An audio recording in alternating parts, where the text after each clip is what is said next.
La rubrique des interviews a l'air de vous avoir plu. Cette fois-ci, j'ai encore un invité. Un invité très spécial, un homme en français installé en Russie. Non seulement il est installé en Russie, mais en plus de ça, il a un domaine d'expertise tout à fait unique. Il a sa chaîne YouTube où il parle de la vie en Russie. Il voyage, il visite de différentes villes, de différents endroits, et grâce à lui, vous pouvez voir la vie en Russie aujourd'hui à travers ses yeux, ou alors plutôt à travers sa caméra. C'est également un expert qui propose des services pour tous ceux qui souhaitent s'expatrier en Russie. Sans spoiler tout ça, je vous invite de suite à regarder cette interview.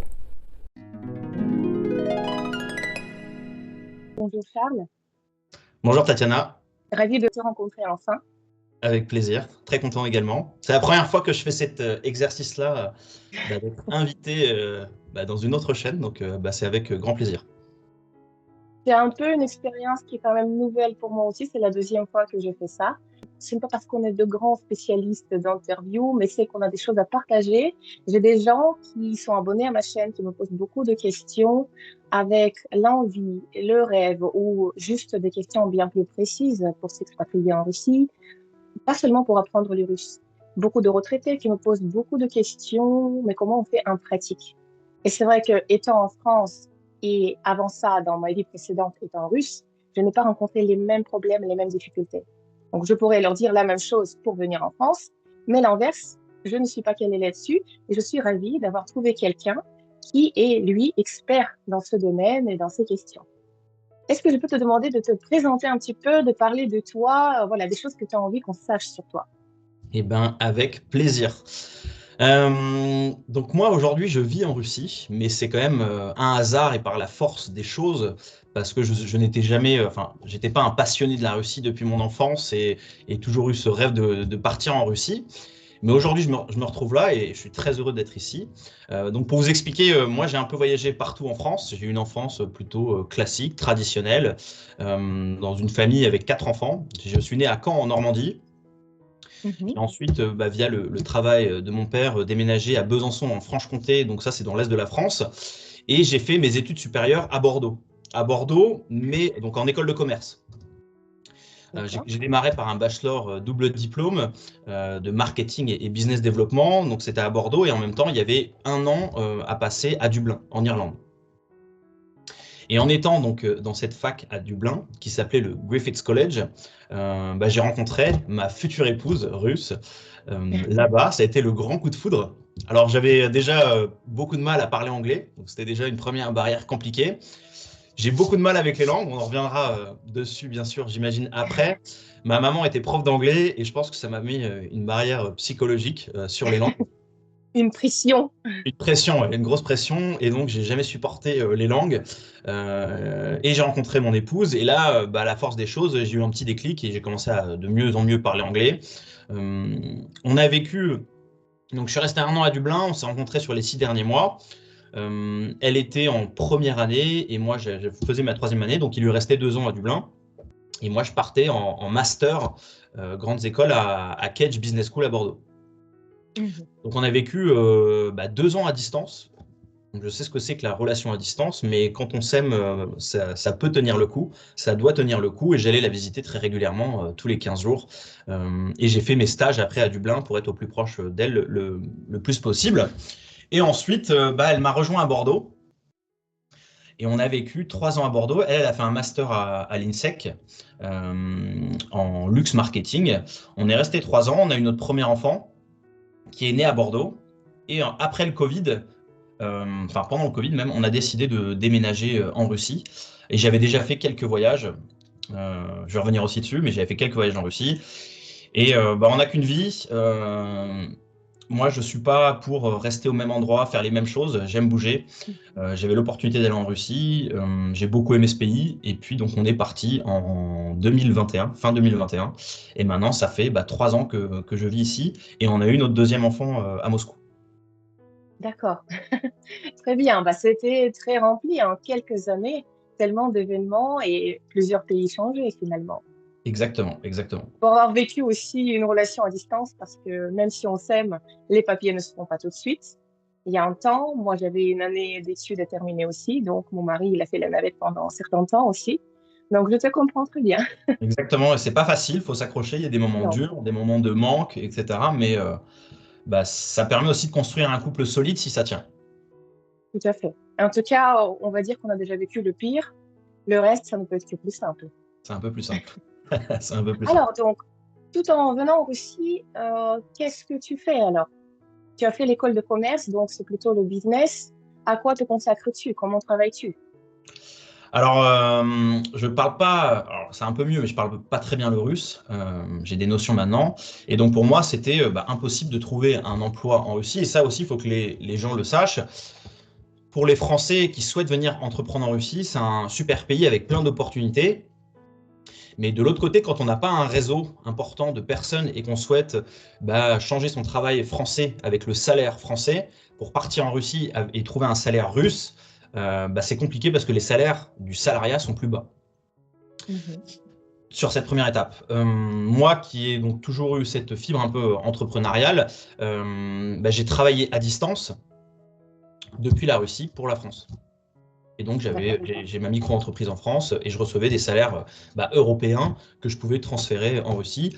Et aujourd'hui, donc pour ceux qui ne me connaissent pas, j'ai lancé une chaîne YouTube depuis 6 mois qui grandit assez vite parce que je suis dans une niche où je montre la Russie. Et bah, je suis le Mhm. premier Français à vraiment montrer la Russie, différentes villes, différents secteurs, différentes activités de l'intérieur. D'accord. Donc, tu voyages beaucoup. Alors, parle-nous de ces villes que tu as visitées, les villes que tu as aimées, pas aimées. Pour quelqu'un qui déménage et s'expatrie, qu'est-ce qu'il devrait privilégier? Alors pour l'expatriation, ouais, c'est un autre sujet, mais bah, j'ai fait quand même beaucoup de régions et de villes, mais du nord au sud. Je suis pas encore allé à l'est, du côté du Baïkal, Vladivostok. Ça arrivera prochainement.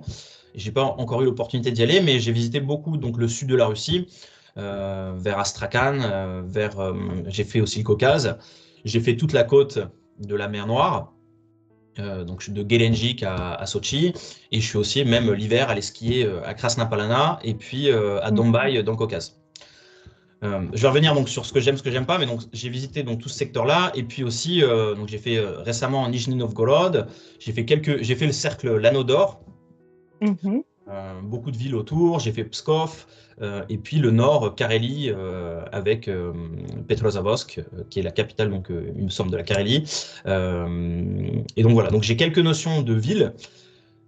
Je suis à chaque fois surpris parce que c'est vrai qu'on entend, oui, il n'y a que Moscou qui est développé, et Saint-Pétersbourg bien sûr, il n'y a que Moscou qui est développé, mais j'ai l'impression que ça va dans le bon sens parce que les villes se modernisent vachement. Et même les villes Mhm. qu'on connaît moins se modernisent vachement. Il y a accès à tous les services qu'on peut retrouver dans Moscou.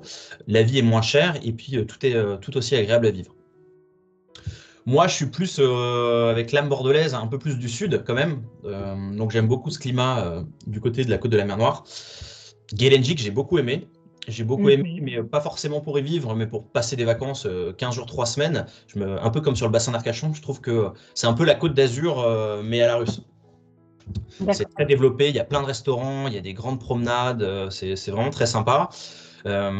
Après, pour vivre, il y a un grand classique, c'est pour ceux qui aiment un peu plus le chaud, ça va être la région de Sochi. Et ce qui est bien avec bah, ce coin-là, c'est qu'on a la mer et en 40 minutes, on a la pleine montagne. Mhm. Oui, ça, c'est un grand avantage. C'est un énorme avantage. Il n'y a pas le trafic, le stress de Moscou aussi. Bien sûr, c'est pas aussi développé, mais pour des retraités, on peut se prendre un appartement vue sur la mer et puis partir à la montagne l'été faire des treks et puis faire du ski. Enfin voilà, c'est quand même, il y a un Mhm. certain cadre de vie qui est sympa.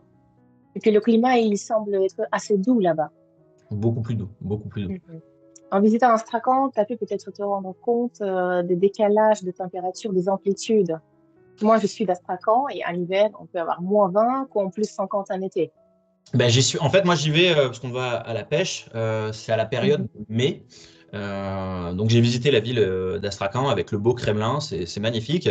Mais là aussi, il y a des villes. Donc, là, on voit, il y a un petit choc. C'est des villes qui sont pas encore modernisées. Et c'est vrai que ça fait un petit choc. Des toutes petites villes où on voit encore les tuyaux de gaz en plein milieu des rues. Ça, c'est assez impressionnant. Il n'y a pas vraiment de bitume.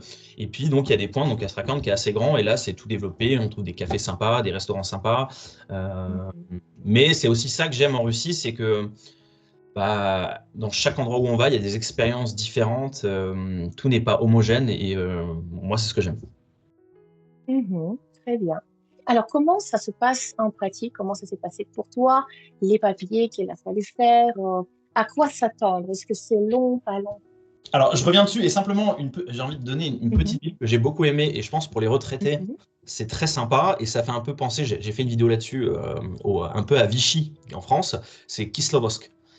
mhm, tout à fait. Kislovodsk dans le Caucase, quand on est retraité, on est proche de stations thermales, voilà, on veut des choses qui soient bonnes pour son corps et en même temps la ville est très jolie avec un charme vraiment atypique, on est dans les montagnes aussi, il y a un climat qui est assez spécial puisqu'on est dans une encluve, donc il fait 310 jours de soleil par an.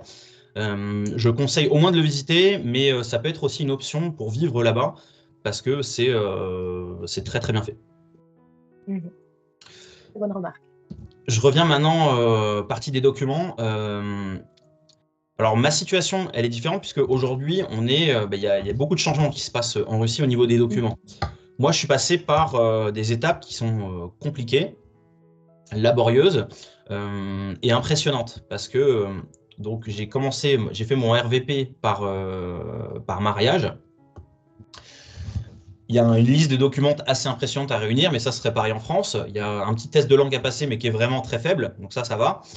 Et après, il y a des tests à faire de sang, enfin mentaux, etc. Et ça, c'est assez impressionnant parce qu'il faut se rendre. Ceux qui viendront et qui souhaitent obtenir des documents en Russie, il n'y a pas de préfecture en Russie. Il n'y a pas de préfecture. À Moscou, par exemple, il y a un centre d'immigration qui est mis à l'extérieur de Moscou. C'est à 2 heures de Moscou quasiment. Donc il faut faire la route. Quand on y va en plein hiver, sous la neige, etc., on arrive là-bas et on arrive dans ce centre d'immigration qui est gigantesque. C'est très bien organisé, mais c'est très impressionnant la première fois qu'on voit ça. Donc on rentre là-dedans et moi j'avais la possibilité d'être accompagné, mais en plus ça s'est terminé, il faut y aller tout seul maintenant. Et il faut faire, la première fois qu'on y va, tous les examens médicaux. Donc on passe dans des cabines avec des docteurs différents qui vont voilà, prendre les tests urinaires, les tests de sang, tests psychologiques, dans une cabine pour voir s'il n'y a pas des maladies. Enfin, et donc on fait, en tant que Français, on a ce privilège de passer un peu plus vite que d'autres nations. Donc ça, voilà. Et après, il faut passer un nombre d'étapes assez importantes dans ce lieu pour obtenir le RVP. Donc première étape, on arrive avec un visa. Deuxième étape, quand on a la possibilité, qu'on remplit les conditions, on a le titre de séjour temporaire de 3 ans qui s'appelle le RVP. Mhm, La condition pour avoir ça, c'est de rester 6 mois dans le pays et de prouver un minimum de fonds. mhm, Une fois qu'on a ça et qu'on a rempli les conditions, eh ben, on peut postuler pour la dernière étape ou l'avant-dernière, le VNG. Et le VNG, c'est le titre de séjour permanent qui nous permet de rester à vie en Russie. Mais pareil, il faut pouvoir rester 6 mois en Russie dans l'année, prouver des sources de revenus. Et puis, donc, pareil, pour avoir ça, il faut remplir des conditions. Donc, il fallait soit être marié, soit avoir des enfants. Soit, il me semble que par quota, on pouvait l'avoir. Et avant, par entreprise. Mais là, c'est un peu terminé. Et la grande nouveauté maintenant pour les nouveaux, c'est que c'est assez impressionnant. C'est la première fois dans l'histoire que ça arrive. La Russie a mis en place le visa idéologique. mhm, Donc, si aujourd'hui, monsieur ou madame s'associe avec les valeurs et les traditions de la Russie, et ne se retrouve plus dans ce qui se passe aujourd'hui en France, sans rentrer dans aucun détail, et ben, on a la possibilité d'obtenir un visa idéologique et un titre de séjour idéologique. mhm. Sans C'est avoir plutôt pas mal. besoin, et sans avoir besoin vraiment de parler la langue. Et ça aussi, c'est une grande nouveauté parce que le russe est très dur à maîtriser. En Euh, tout cas, ça se fait pas très vite. Ça se fait Il pas faut très passer vite. par des langues. Voilà, c'est ça. Ça se fait pas très vite. Donc, ça permet de pouvoir venir en Russie sans être marié, sans avoir vraiment des relations particulières avec la Russie, mais en aimant le pays et de pouvoir s'installer en Russie. Donc, c'est quand même une chose qui est vraiment très bien. Mhm. C'est peut-être même une opportunité à saisir parce qu'on ne sait pas combien de temps finalement ces possibilités resteront en place. Exactement. Exactement. Ça peut Mhm. rester pendant 6 mois et puis disparaître, c'est totalement possible. Mhm. Alors, si le test de russe au départ est très sommaire, très simple, et quelqu'un qui ne parle pas, comment il fait en pratique au quotidien? Parce que la plupart des Russes, surtout quand on s'éloigne de Moscou et des centres un peu actifs, il y a très peu de gens qui parlent les langues étrangères. Exactement. Même si on souffre toute notre vie à l'école à apprendre les langues un peu comme les Français, tout le monde ne s'en sort pas. La plupart qui parlent, très honnêtement, c'est grâce aux cours particuliers. Voilà. Exactement. Alors, comment on fait? Bah, on s'adapte. On s'adapte. C'est pas toujours facile. Moi, maintenant, donc, je suis très loin de maîtriser le russe. J'ai quelques notions. Bah, mes filles sont russes, ma femme est russe et j'évolue dans cet univers. Donc j'ai des notions, je comprends les situations, je peux répondre avec des simples mots, mais je peux pas tenir de conversation. Mais je peux quand même me débrouiller pour aller dans un magasin ou échanger avec certaines personnes. Mais aujourd'hui, c'est vrai que moi, à titre personnel, c'est ce qui me manque, même pour ma chaîne YouTube, euh, pour avoir des vraies connexions avec des personnes qui ne soient pas des villes et d'avoir des vrais échanges plus profonds et de maîtriser donc cette langue qui est le russe. Et il faut que ça vienne. Oui. Après, beaucoup de gens se disent, le jour où j'y vais dans le pays, je vais parler. Soyons sûrs, ça ne viendra pas tout seul, ça ne deviendra pas par magie. Et même si on vit dans le pays, si au quotidien on ne le pratique pas, ça ne vient pas. Quelqu'un qui vient avec zéro connaissance, la plupart du temps, on reste à cette étape-là. Personnellement, moi je dis, il faut avoir un minimum de base pour que sur cette base, on puisse évoluer. Exactement. Autrement, bah non, ça reste Exact- très rudimentaire et c'est handicapant. C'est presque handicapant. Exactement. Mhm. Alors, c'est très intéressant parce que tu as aussi parlé donc, de ta chaîne. Il me semble aussi que tu as une chaîne Telegram, un canal Telegram. Est-ce que tu pourrais en parler un peu plus? Alors, donc effectivement, j'ai une chaîne YouTube. Aujourd'hui, on est plus de 35 000 d'abonnés sur la chaîne YouTube. Moitié russe, moitié français, parce que tout est sous-titré en russe. Et Mhm. bah, c'est une chaîne qui permet de réunir sans parler bah, de tension. L'objectif, c'est voilà, c'est une chaîne de paix, de montrer ce qu'on peut vivre ici, les aventures ici, et de rapprocher nos deux peuples. Donc ça, c'est sur ma chaîne YouTube. Et en parallèle, pour avoir un contact plus proche encore avec les abonnés, et là, pareil, c'est 50-50, j'ai une chaîne de Telegram où on est plus de 1500 aujourd'hui. Mhm. Ah, c'est pas mal, les chiffres sont vraiment très bons, très impressionnants.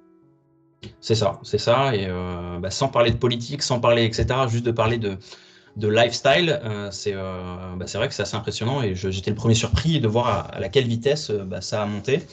Mais c'est vrai que les Français sont intéressés de voir comment est la vie dans ce pays.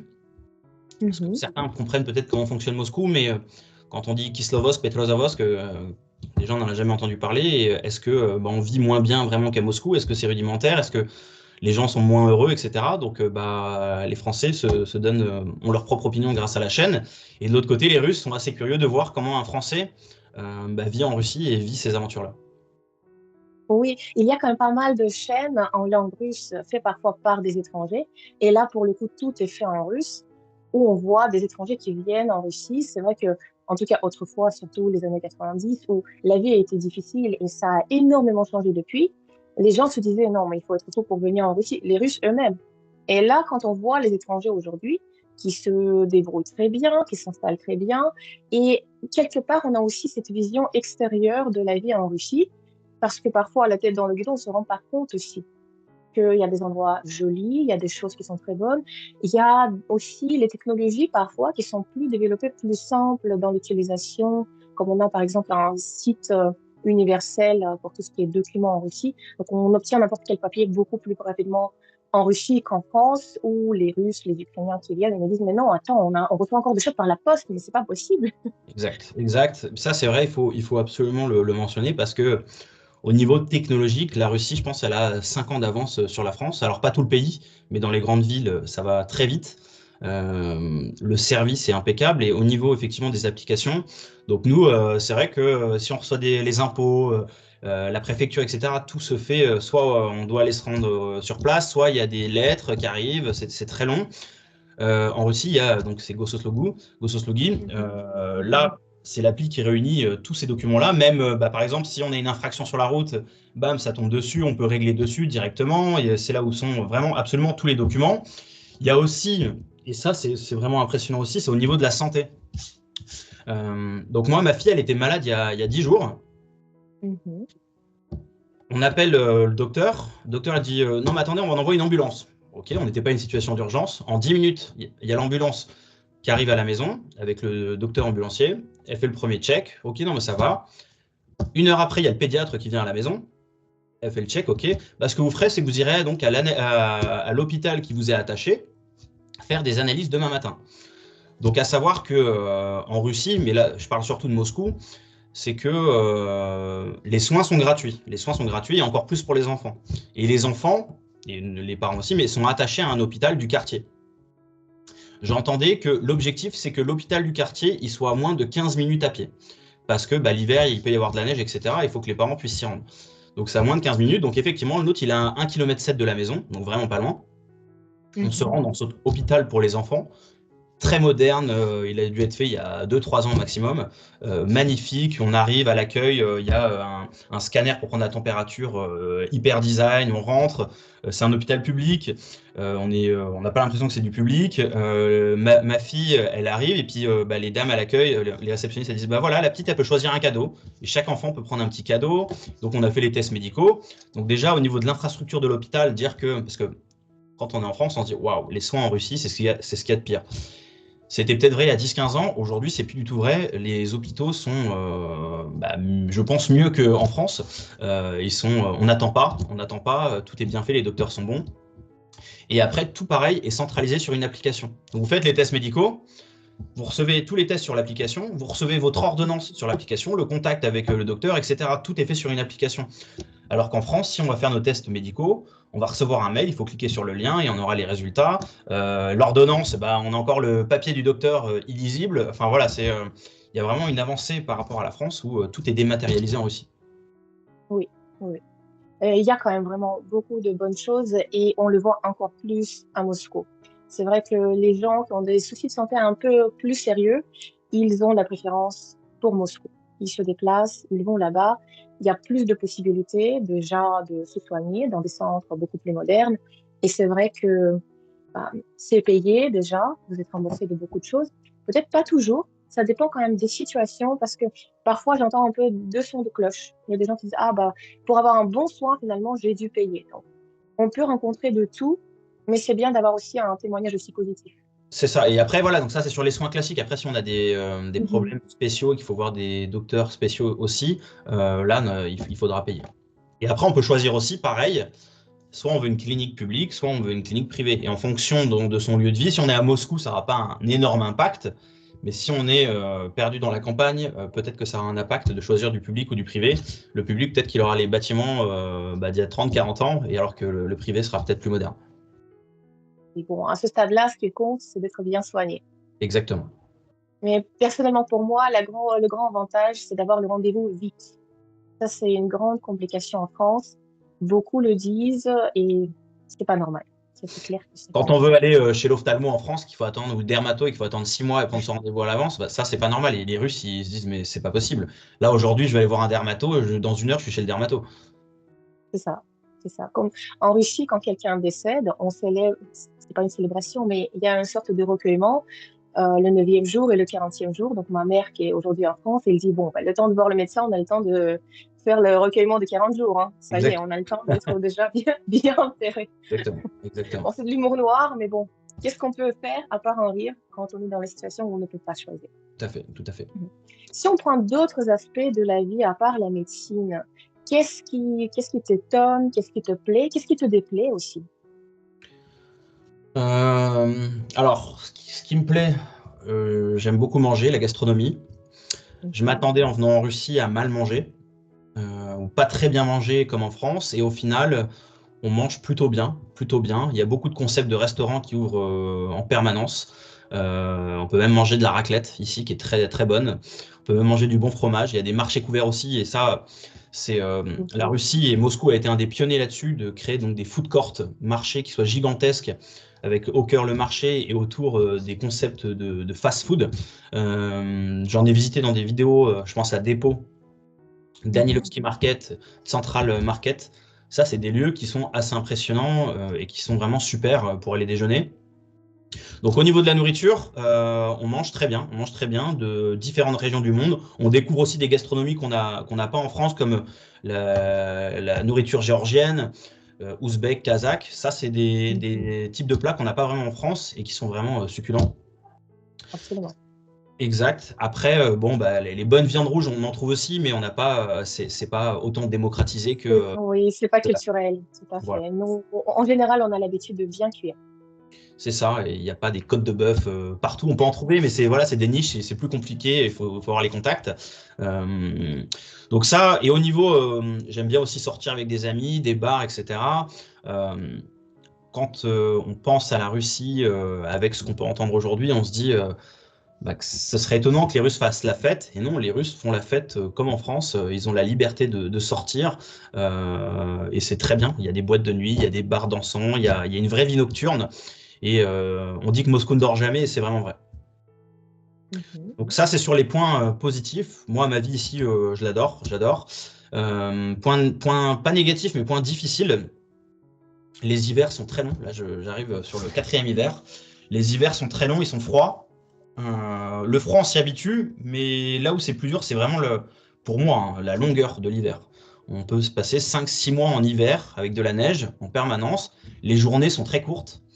Il fait jour à 9h30, à 15h30, il fait nuit aussi. Donc, ça met quand même un certain état de fatigue. Donc ça, c'est pas facile, mais ça renforce aussi. Pendant ce temps-là, on va faire les banyas, les saunas. Et il y a aussi les autres. Et j'irai aussi filmer, bien sûr, ça cet hiver, les activités hivernales, c'est-à-dire partir toute la journée en motoneige avec les amis, faire des barbecues dans la nature. Donc ça apporte aussi un côté unique de la Russie, comme on peut peut-être l'avoir aussi au Canada, mais partir faire des grands treks comme ça en motoneige, voilà, on peut pas avoir ça en France. Et c'est un sentiment qui est juste génial. Mhm. Alors, tu m'as parlé donc des bars, des boîtes de nuit. Est-ce que quand tu sors de cette manière-là, est-ce que tu te sens en sécurité? Est-ce qu'il y a un sentiment de sécurité? Ah bah, 100%, 100%. 100%. C'est la première chose qu'on a dit à mon mari, il m'était fou d'aller en Russie, c'est dangereux. Voilà. Donc, c'est pour Ça, j'en ça. parle dans mes vidéos. En Russie, donc le danger peut toujours exister, il peut y avoir un souci, Partout. euh, mais à 99,5% de chance, vous n'aurez aucun problème que vous soyez un homme ou une femme. Il n'y a pas d'agression gratuite, il n'y a pas d'incivilité. Quand vous sortez le soir, franchement, il n'y a aucun vrai danger, quoi. Il n'y a aucun vrai danger. Quand on compare avec certaines zones en France, il n'y a pas de danger. Mais bon, après, voilà, le danger peut toujours être présent, mais il n'y a pas ce climat anxiogène, aucun climat anxiogène. Mhm. Et ça, c'est dû Est-ce que... aussi, il y Oui. a le fait, alors j'en ai déjà parlé dans mes vidéos, donc c'est un point positif, il y a une police qui est très forte en Russie et très présente. Et pour un Français, on pourrait presque penser qu'elle est trop présente, parce qu'il y a des points de police un peu partout. C'est-à-dire que moi, je conduis très régulièrement, je me fais arrêter, contrôler, donc s'il n'y a pas de problème, il n'y a aucun souci, il vous laisse repartir.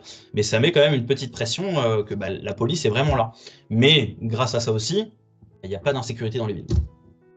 Mhm. Ça, c'est très bon à savoir.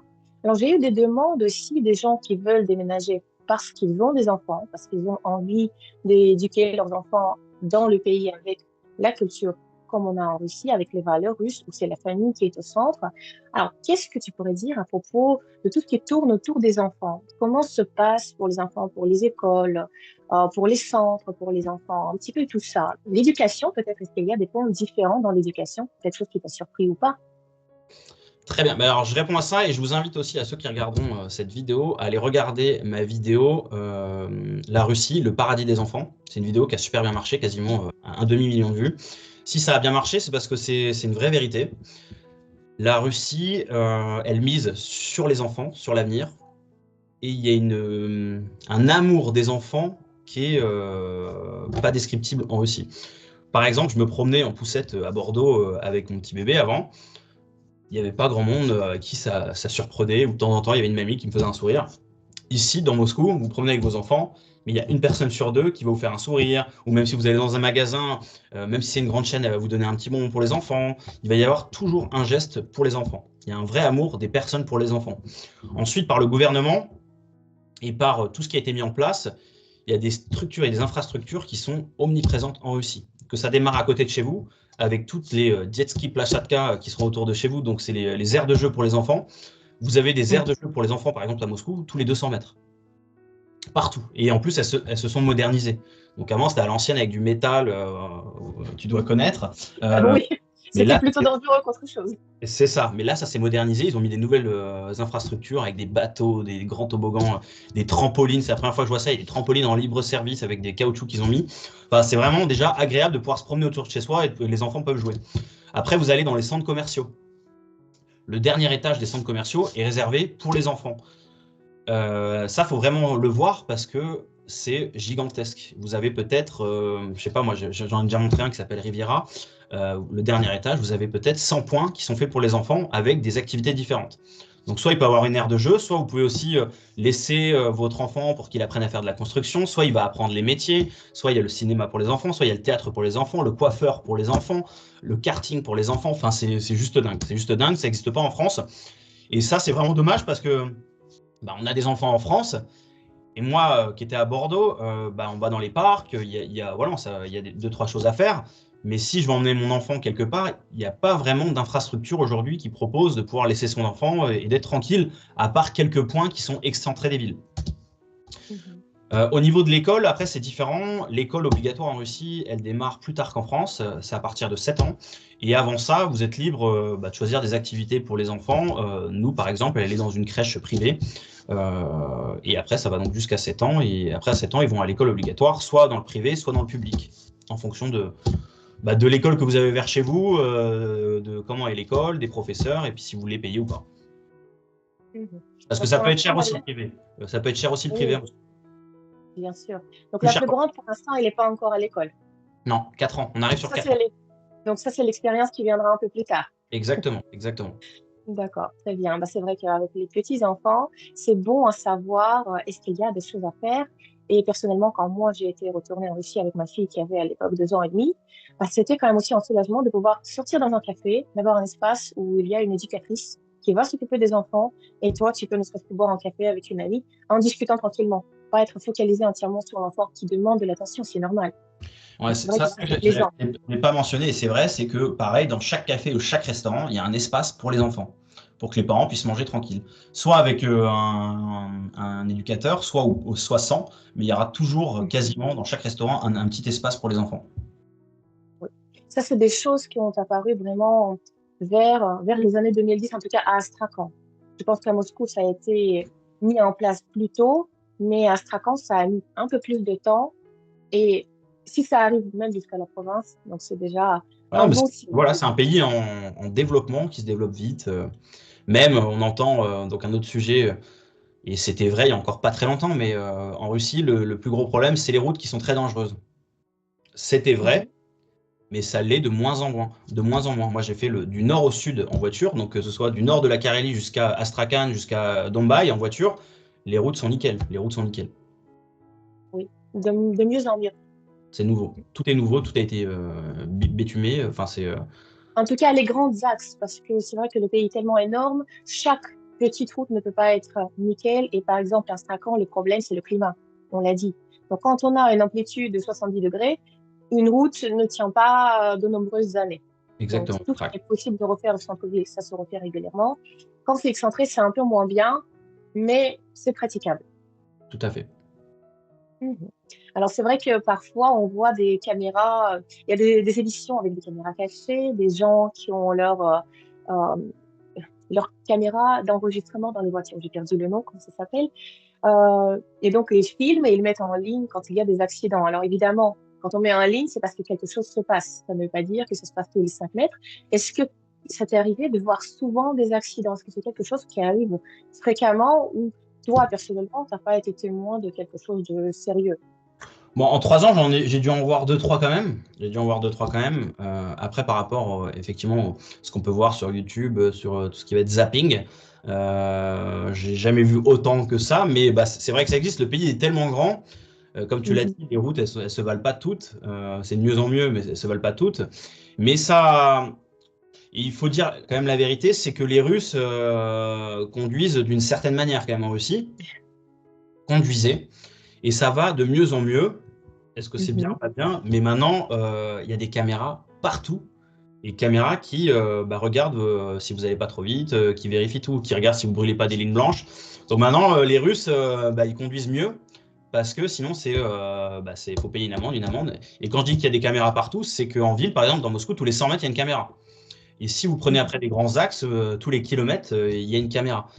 Donc, bah, ça a permis aux Russes une certaine éducation de la route pour moins faire de bêtises. Et je pense que bah, aujourd'hui, il y a quand même moins d'accidents qu'avant. J'ai pas les statistiques, je vais pas m'avancer là-dessus. Mais moi, ce que je trouve, c'est que quand j'étais venu la première fois, il y a 6-7 ans en Russie, et aujourd'hui, ça conduit quand même beaucoup mieux. Parce qu'il y a 6-7 ans, il n'y avait pas de caméra comme ça. Et je voyais, j'étais vraiment impressionné et choqué de ça. La file de droite qui est bah, réservée aux bandes d'arrêt d'urgence, bah, tous les Russes y passaient dessus. Et ils n'attendaient pas dans les trafics, etc. Et maintenant, ça existe quasiment plus ça. Mhm. Oui, je pense que c'était une éducation nécessaire parce que il y a quelques dizaines d'années de ça, mais même quand moi j'étais encore en Russie, ça arrivait et assez souvent que les gens achètent leur permis au lieu de le passer vraiment. Donc effectivement, on avait des gens qui se retrouvaient sur la route sans avoir vraiment la connaissance du code de la route. Il suffit pas de savoir démarrer la voiture ou tourner le volant. Il y a aussi les règles. Les villes sont grandes, les routes sont larges, il y a plusieurs files, donc ça demande énormément de concentration, une agilité, une maîtrise de ces règles. Si on les a pas, bah, c'est ça qui crée des problèmes. Quelque part, ces caméras, ils ont permis cette éducation pour ceux qui n'ont peut-être pas suivi le chemin classique, mais ont commencé tout de suite à pratiquer. Exactement. Et après, donc, en tant que Français, pour conduire dans des grandes villes comme Moscou ou à l'extérieur, c'est pas plus dur qu'en France, on s'y habitue. C'est simplement que c'est un peu l'opposé, c'est-à-dire qu'en France, on est dans des petites rues, c'est assez étroit, il faut faire attention comment on se gare. En Russie, c'est plutôt du 2 fois 4 voies en plein milieu de la ville. Donc, si on doit tourner à gauche, il faut se balancer sur les 4 voies comme ça. Donc, voilà, faut prendre un peu l'habitude, mais c'est pas forcément plus dur. Mhm, très bien. Alors, une autre chose, comme on avait parlé des personnes retraitées, est-ce que tu as peut-être connaissance de quelques retraités français qui sont peut-être déjà installés en France? Est-ce que tu as eu des échos de comment ça se passe pour eux en général? Alors, je connais pas de retraités aujourd'hui qui sont installés en Russie. Par contre, cet été, j'ai rencontré des retraités qui sont en cours de projet pour aller s'installer en Russie. Donc, ils sont en train de vendre Mhm. leur bien en France avec le projet de venir vivre en Russie, dans le sud ou dans Moscou. Donc, j'en ai rencontré quelques-uns. Leur grande question aujourd'hui à eux, c'est comment je fais pour transférer mes fonds. Donc ça, c'est la grande question. C'est parce qu'avec le SWIFT qui a été coupé, il est très difficile de transférer bah, des euros vers des roubles. Oui. Mais il y a des solutions aujourd'hui qui existent et qui permettent donc de transférer, et avec qui je suis en partenariat d'ailleurs, qui permettent de transférer de compte à compte en moins de 60 minutes. Et donc ça permet de recevoir sa pension qu'on touche en France. Et donc ce problème n'en est plus vraiment un aujourd'hui. Mhm. De toute façon, quoi qu'il arrive, à la fin, en bas de la vidéo, je mettrai tous les liens utiles pour voir ta chaîne, pour pouvoir voir ton canal Telegram. Et je crois bien que tu as aussi un canal payant pour les gens qui ont peut-être des questions plus pratiques. En quoi ça consiste? Alors ça, effectivement, c'est un nouveau groupe que j'ai mis en place il y a moins d'un mois. Parce que je reçois en fait énormément de demandes. C'est assez impressionnant, la croissance de Français qui ne se retrouvent plus bah, dans la France d'aujourd'hui et qui ont cette envie, ce besoin de partir vivre en Russie. Euh, mais chaque cas est un cas particulier. Chaque personne a des besoins différents avec bah, des locations qui sont différentes en Russie. Et donc, bah, je suis parti de ce concept-là que beaucoup de Français viennent et qu'il faut qu'on crée une communauté d'entraide. Donc, c'est un groupe qui est payant. Je peux dire le prix, hein, c'est 4,99 € par mois. Mais dans ce groupe-là, on est déjà plus de 50 Français. Certains vivent là depuis un certain moment. Certains sont en voie d'expatriation. D'autres viennent juste d'arriver. Et bah, ça permet d'avoir toutes les ressources et les connaissances nécessaires à l'expatriation. Donc ça va du général à comment avoir les documents. Il y a Yuri, mon ami juriste qui est dans le groupe, qui aide lui à faire les documents d'expatriation, Mhm. comment trouver des biens immobiliers. Voilà, sur tout type de questions de la Russie, vous aurez forcément des réponses aujourd'hui, parce qu'il y a des personnes qui sont là depuis un certain moment et qui ont de l'expérience. Et ça permet aussi, parce que même si on s'expatrie, qu'on veut faire une nouvelle vie, on est français et on a quand même besoin bah, de français entre nous parce que bah, voilà, on a besoin de cette communauté, c'est important. C'est important. Oui, bien sûr, parce qu'on a tous un certain passé commun, je dirais plus culturel.